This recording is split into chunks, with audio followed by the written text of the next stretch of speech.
आए हुए सिर्फ 2 दिन हुए थे, पर अब तो रोज मुरझाने भी लगा था। धूप की रोशनी सीधे उसके सूखे पत्तों पर पड़ रही थी। रोज खुद से कहता है, मुझे क्या पता था कि मेरी जिंदगी इतनी छोटी होगी। मुझे इस धरती पर आए हुए 2 दिन भी नहीं हुए हैं।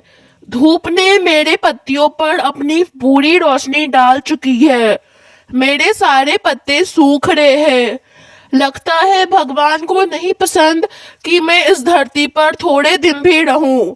मुझे लगता है कि अब मेरे जाने का समय आ चुका है।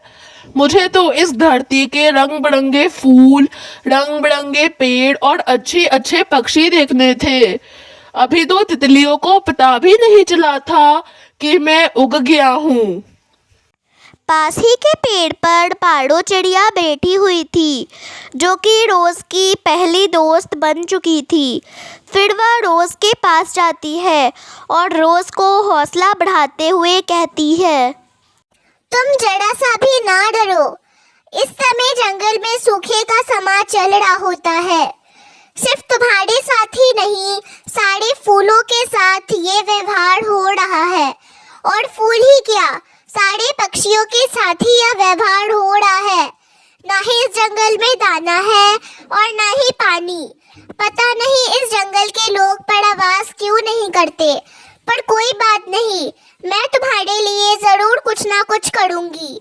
जैसे सारे पक्षी दूर दूर जाके खुद के लिए दाना और पानी लाते हैं, वैसे मैं भी जाकर बादलों को बुलाऊंगी और फिर बादले यहाँ पर बारिश करेंगे, जिससे तुम्हारी सूखी पत्तियाँ फिर से वापस जिंदा हो जाएंगी। तुम जाओ और बादलों को जल्द ही बुला लाओ। मुझे नहीं लगता कि मैं थोड़ी देर और भी जिंदा रह सकता हूँ।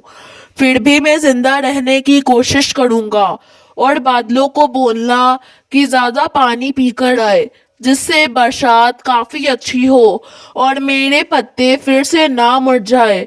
तुम जल्दी जाओ, मेरे पास ज़्यादा समय नहीं है। अगर थोड़ी देर और हुई तो फिर मैं यहीं पर अपनी दम तोड़ दूंगा। तुम जल्दी जाओ। उसके बाद चिड़िया फिर उड़ते उड़ते कालू कव्वे के पास जाती है और कालू कव्वे को बोलती है, तो रोज का पता ही है, रोज 2 दिनों पहले ही उगा है और अभी वो बहुत कमजोर महसूस कर रहा है, क्योंकि धूप की रोशनी सीधे उसके पत्तों पर आकर पड़ रही है। वो करीबन करीबन सूख चुका है। इसलिए मैं बादलों की तरफ जा रही हूँ, जो सागर के उस पार है, ताकि मैं जंगल में बारिशें करवा सकूं, ताकि सारे फूल और पेड़ फिर से जिंदा हो सके।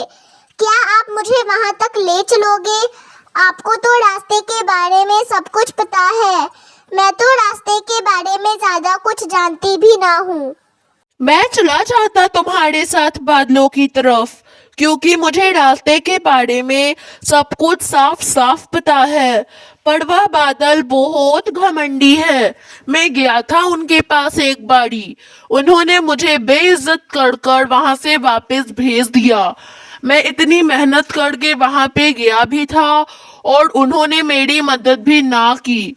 इसीलिए तुम ही चल जाओ अकेले। आगे किसी पक्षी से रास्ते के बारे में पूछ लेना। मैं रोज के पास जाकर रोज का ख्याल रखता हूँ, ताकि रोज अपना दम ना तोड़े और हौसला बनाए रखे। तुम जाओ जल्दी। उसके बाद पाड़ो चिड़िया उड़ते उड़ते बहुत आगे बढ़ जाती है। उसे रास्ते के बारे में कुछ भी ना पता था, वो बस उड़ी जा रही थी। फिर आगे उसे एक पेड़ पर एक तोता बैठा दिखाई देता है। वह उस तोते से रास्ते के बारे में पूछती है, तो तोता कहता है, तुम सही दिशा जा रही हो, बस तुम्हें थोड़ा आगे और जाना है और फिर तुम्हें सागर की तरफ खूब सारे बादल नजर आएंगे। तुम्हें बादलों से जल्द ही पूछना होगा। बादल अभी सागर की तरफ पानी पी रहे होंगे, फिर उन्हें पश्चिम वाले जंगल की तरफ निकलना है। तुम जल्दी जाओ, वरना वे लोग वहां से चले जाएंगे। समय जाया ना करो। उसके बाद पाड़ो चिड़िया सागर के पास चली जाती है। बादल तो उसे जाने से बिल्कुल मना कर देता है। फिर एक छोटा बादल उसे बोलता है कि वह उसके साथ चलेगा और फिर जंगल में खूब बारिशें होती है और फिर सब कुछ ठीक हो जाता है।